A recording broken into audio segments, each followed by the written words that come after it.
दोस्तों नमस्कार, हमारा नाम योगेश शुक्ला है और आप इस समय इस पर संदेश देखें। इलेक्टोरल बॉन्ड और चुनावी चंदे के संबंध में सोशल मीडिया के माध्यम से आपको ढेर सारी जानकारियां उपलब्ध करवाई जा चुकी हैं। हम जानते हैं कि आपको नेशनल मीडिया यानी मेन स्ट्रीम मीडिया जिसे कहते हैं उसके माध्यम से आपको चुनावी चंदे के संबंध में कोई सही जानकारी आप लोगों को नहीं उपलब्ध करवाई गई। हाँ, सोशल मीडिया के माध्यम से बहुत सारे पत्रकारों ने आपको इलेक्टोरल बॉन्ड चुनावी चंदे के संबंध में तमाम जानकारी उपलब्ध करवाई होगी कि किस प्रकार सत्तापक्ष ईडी और सीबीआई की कॉर्पोरेट घरानों के ऊपर रेड मरवा करके फिर उनसे दबाव बनाकर किस प्रकार उनसे चंदा धन की उगाही की गई।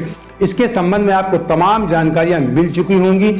इससे भी बड़ा और खतरनाक खेल देश में खेला जा रहा है, क्योंकि मोदी जी ने कह दिया 400 के पार तो 400 के पार। मैं टीवी में एक इंटरव्यू अमित शाह जी का सुन रहा था, जिसमें उनसे पत्रकार पूछता है कि क्या 400 के पार आप जा सकते हैं, तो उन्होंने कहा कि मोदी जी ने कह दिया 400 के पार तो 400 के पार। अब 400 पार करने के लिए सत्ता पक्ष किस हद तक जाएगा, इसकी जानकारी ना तो आपको मीडिया पे मिलेगी, आपको सोशल मीडिया पर भी नहीं मिली होगी, जिसको मैं आपको आज विद प्रूफ दिखाने जा रहा हूं। लेकिन उससे पहले चुनावी चंदे के संबंध में राहुल गांधी किस प्रकार आक्रामक हो गए हैं, गुस्से में उन्होंने यहां तक कह दिया कि एक दिन भारतीय जनता पार्टी की सरकार जाएगी और जो लोग ऐसा खेल खेल रहे हैं उनके ऊपर ऐसी कार्रवाई होगी जो उन्होंने कभी सोचा नहीं होगा। उन्होंने तो यहां तक कह दिया कि एंटी नेशनल एक्टिविटी, इससे बड़ी एंटी नेशनल एक्टिविटी मतलब राष्ट्र विरोधी गतिविधि इससे बड़ी नहीं हो सकती। उन्होंने यहां तक कह दिया कि ये मोदी जी के इशारे पे होता है, ये दुनिया का सबसे बड़ा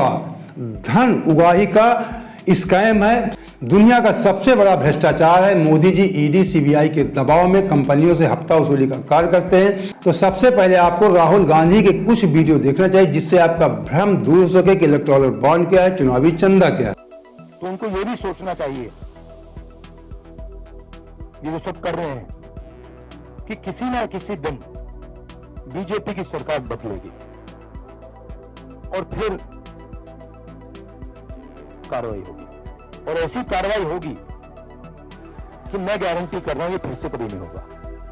तो उनको भी सोचना चाहिए। तो 5 डोनर हैं, उसमें से 3 डोनर वो हैं जिनके यहाँ पर आईटी या सीबीआई आती है, उसके बाद वो डोनेट करते हैं। तो ये कितना अहम मुद्दा रहने वाला है 2024 चुनावों के लिए आप लोग? नहीं, ये देखिए, ये बहुत अहम मुद्दा तो है,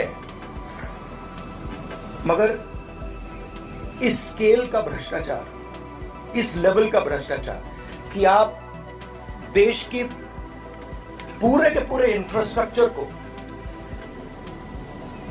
करप्शन करने में लगा दो, सीबीआई को, ईडी को, इनकम टैक्स डिपार्टमेंट को, इन्वेस्टिगेटिव सारी के सारी का रोल आप करप्शन बनाओ। और आइडिया किसका है? आइडिया प्रधानमंत्री का है। प्रधानमंत्री ने स्वयं कहा कि इलेक्टोरल बॉन्ड्स से पॉलिटिकल फाइनेंस साफ होगा। तो मतलब ये इससे बड़ा भ्रष्टाचार तो हो ही नहीं सकता। और ये गडकरी जी ने नहीं कराया, ये नरेंद्र मोदी जी ने कराया है, सीधी सी बात है। सुप्रीम कोर्ट का रोल है, आपका रोल है, ये पूरा का पूरा जो हिंदुस्तान का इंस्टीट्यूशनल फ्रेमवर्क है, इसको बीजेपी ने कैप्चर कर रखा है। और पूरे सब सारे के सारे इंस्टीट्यूशंस इसी काम में लगे हुए हैं। ये एंटी नेशनल एक्टिविटी हो रही है, इससे बड़ी एंटी नेशनल एक्टिविटी हो ही नहीं सकती। और दुनिया में सबसे बड़े लेवल पे हो रही है, सबसे मतलब मैक्सिमम जैसे किया जा सकता है वैसे किया जा रहा है हिंदुस्तान में।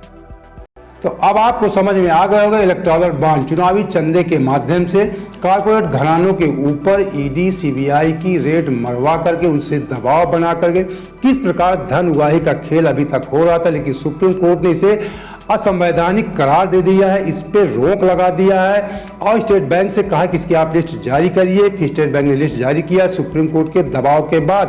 पहले सुप्रीम कोर्ट 6 आपको मार्च को जारी करना है, लेकिन उसने नहीं जारी किया। फिर सुप्रीम कोर्ट ने कहा आपके खिलाफ कड़ी कार्रवाई की जाएगी। तब जब सुप्रीम कोर्ट ने 11 तारीख को फिर से स्टेट बैंक पर दबाव बनाया, तब स्टेट बैंक ने 12 मार्च को इसकी लिस्ट चुनाव आयोग को दे दिया। फिर चुनाव आयोग ने 15 मार्च को इसकी लिस्ट अपने वेबसाइट पे अपलोड कर दी। इसकी जानकारी पूरे देश के सामने तो आ चुकी है, लेकिन स्पष्ट रूप से जानकारी स्टेट बैंक ने नहीं दिया था, जिसको लेकर के सुप्रीम कोर्ट ने फिर स्टेट बैंक को फटकार लगाई है कि इलेक्टोरल बॉन्ड के जो सीरियल नंबर उनको भी आप उपलब्ध करवाइए, जिससे सही जानकारी मिल सके कि कितना चंदा किस औद्योगिक घराने ने किस पार्टी को दिया है। तो ये जानकारी भी शीघ्र आपके सामने आ जाएगी। तो जो हमने कहा कि इससे भी बड़ा खेल देश में खेला जा रहा है, भारतीय जनता पार्टी को 400 पार करने के लिए आपको बता दें विधानसभा और जिले स्तर पर जो विपक्षी पार्टी के नेता होते हैं, मतलब किसी भी प्रकार से कर बल छल लगा करके हमें 400 पार करना है तो करना है। जैसा अमित शाह जी ने कह दिया कि मोदी जी ने कह दिया तो कह दिया, लेकिन अंदर अंदर क्या हो रहा है ये देश की जनता को पता नहीं लगता है। तो आज हम आपके सामने विद प्रूफ लेकर आए हैं कि किस प्रकार 400 पार की प्लानिंग चल रही है।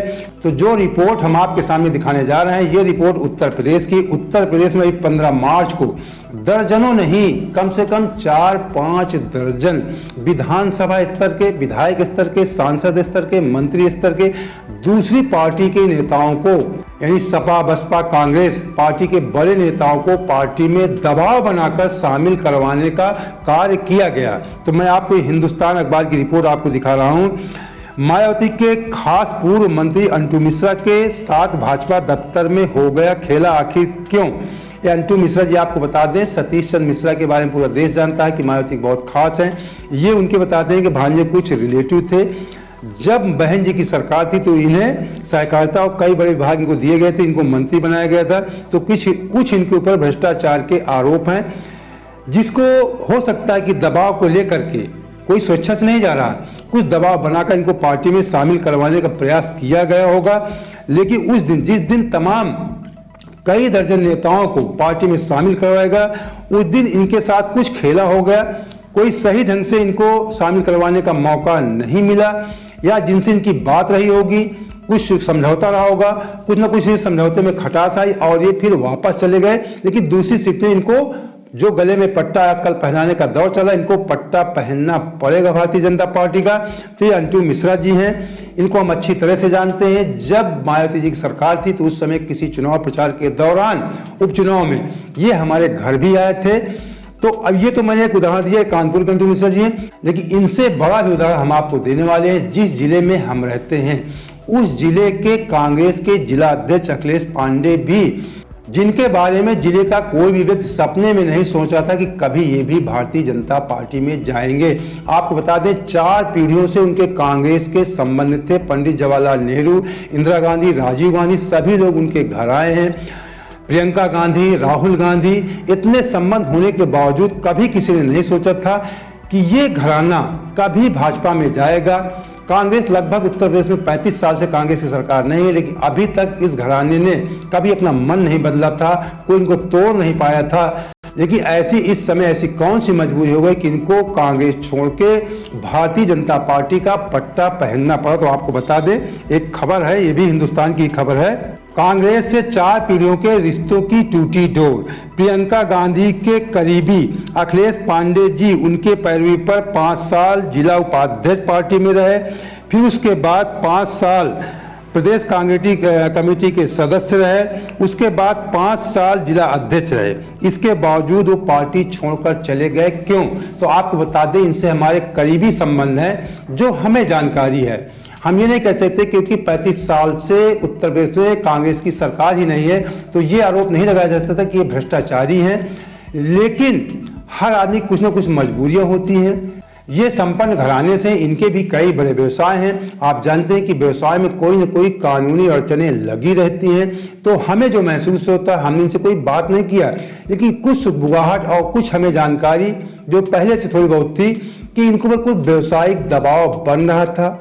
इनको लग रहा था कि हमारे आय के स्रोत बंद हो जाएंगे, हमारी व्यवसायिक जो इनके कुछ व्यवसाय प्रतिष्ठान चल रहे हैं उन पर रुकावट सरकार के द्वारा उत्पन्न किया जा सकता है। तो जहां तक अनुमान लग रहा है कि इन्हीं रुकावटों को दूर करने के लिए इन्होंने हो सकता है कि भारतीय जनता पार्टी का दामन थामा हो। ये नहीं, इनके जैसे मैं कुछ लिस्ट लगा रहा हूं, आप देख सकते हैं।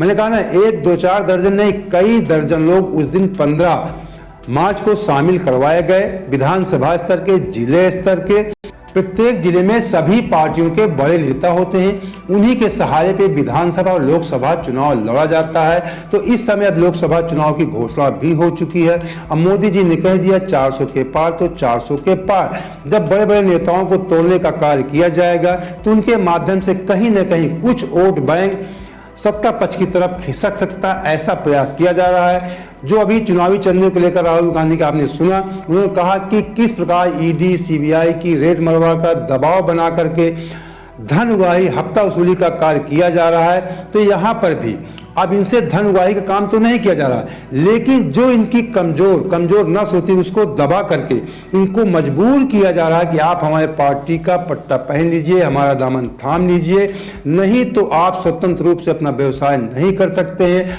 आप स्वतंत्र रूप से जीवन यापन नहीं कर सकते। अब इतना बड़ा खेल देश में खेला जा रहा है क्योंकि मोदी जी ने कह दिया कि 400 के पार तो 400 के पार। तो दोस्तों, यहीं पे थोड़ा आपसे एक निवेदन करेंगे कि अगर आप इसी प्रकार निष्पक्ष खबरों के साथ हमारे साथ जुड़े रहना चाहते हैं तो सबसे पहले हमारे चैनल सब्सक्राइब कर लीजिए और हमारा आर्थिक सपोर्ट करने के लिए हमारे चैनल को ज्वाइन भी कर लीजिए। अगर आप ज्वाइन नहीं कर सकते तो नीचे आप देखिए शेयर रिमिस में थैंक्स लिखा है, वहां पे बहुत छोटे पेमेंट हो, 40 रुपए से लेकर के जितना ऊपर आप चाहें उतना आप हमारा आर्थिक सपोर्ट कर सकते हैं। ये तो हमने आपको एक प्रत्यक्ष नमूना बताया अपने प्रदेश का, अपने जिले का, कि किस प्रकार का खेल खेला जा रहा है। ऐसा ही खेल पूरे देश में खेला जा रहा होगा 400 पार करने के लिए। जो विपक्षी नेता हैं, इसी प्रकार जो कभी कभी मोदी जी, अमित शाह जी कहा करते हैं कि कांग्रेस मुक्त भारत चाहिए, जब आप उनके संगठन को ही तोड़ने का काम करेंगे, मतलब अपने वोटरों के साथ साथ दूसरे पार्टियों के संगठन को भी तोड़ना है, जो उनके विधानसभा स्तर के पदाधिकारी, जो विधायक वगैरह होते हैं, उनको भी अपने पार्टी कोई न कोई, सबकी कोई न कोई कानूनी अड़चने होती हैं, उनके ऊपर दबाव बना करके किसी भी प्रकार से अपने जो बड़े नेता हैं अपने पार्टी में शामिल करवाना। जब भारतीय जनता पार्टी का दामन थामे उनका पट्टा पहन लेते हैं तो इनकी सारी कानूनी अड़चनें खत्म हो जाती हैं। और जो बड़े स्तर पे, जो आपने राहुल गांधी ने कहा पूरा देश कह रहा है, चुनावी चंदा, इलेक्टोरल बॉन्ड, जिन कंपनियों के ऊपर सबसे ज्यादा ईडी सीबीआई की रेड मारी गई थी, उन्हीं कंपनियों ने सबसे ज्यादा सत्ता पक्ष को चंदा दिया। इसी प्रकार का खेल विधानसभा और जिले स्तर पर भी खेला जा रहा है, जो हमारे देश के लोकतंत्र के लिए अच्छा नहीं है। तो दोस्तों, फिर आपसे निवेदन करते हैं, अगर अभी तक आपने हमारा चैनल सब्सक्राइब नहीं किया है तो सब्सक्राइब कर लीजिए, वीडियो को लाइक कर दोस्तों को शेयर भी कर दीजिए। जय हिंद, जय भारत।